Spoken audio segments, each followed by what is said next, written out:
vaatame siis uudised üle, mis sel aastal tulemas. Meistriliiga, suveliiga, esiliiga. Suveliiga, esiliiga hakkab juba, saate ennast kirja hakata panema juba selle kuu lõpus. Ja juuli keskel on tulemas meeletu asi. Ma ei saa seda veel öelda, aga uues videoblogis me juba näeme, mis juuli keskel tuleb kõigile. Mul juba süda põks. Ja täna tahaks natukene koondise juttu ajada. Kohe näete klippi aastast 2009. Peale seda väravat, mis Eestile löödi, ma ütlen selle nüüd välja, oli soov viia Eesti koondis tippu. Ja no vaadake seda klippi.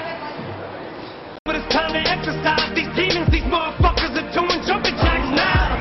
I'm not afraid to take a stand, everybody, come take my hand, we'll walk this road together, through the storm, whatever weather, cold or warm, letting you know that you're not alone, all up if you feel like you've been down the same road, and I just can't keep this way.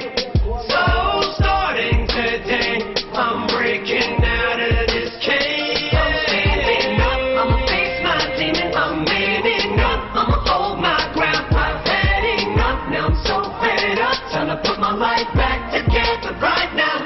It was my decision to get clean, I did it for me, admittedly. No nägid, kuidas siis Eestit niimoodi natukene alandati seal videos ja see oli aasta 2009.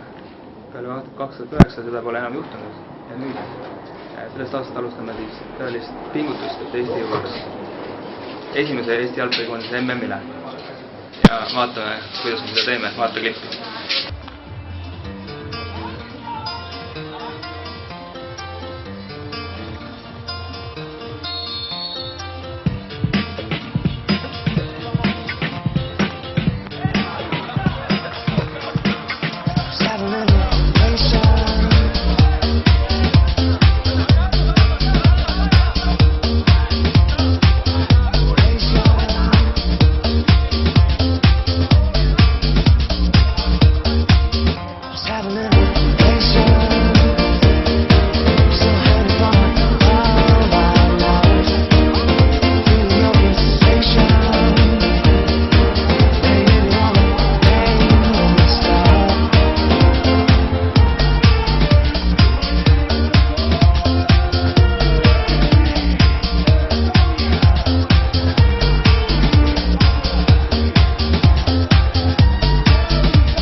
Uue nädala siis uus videoblogi ja siis juba meil on ka külalised.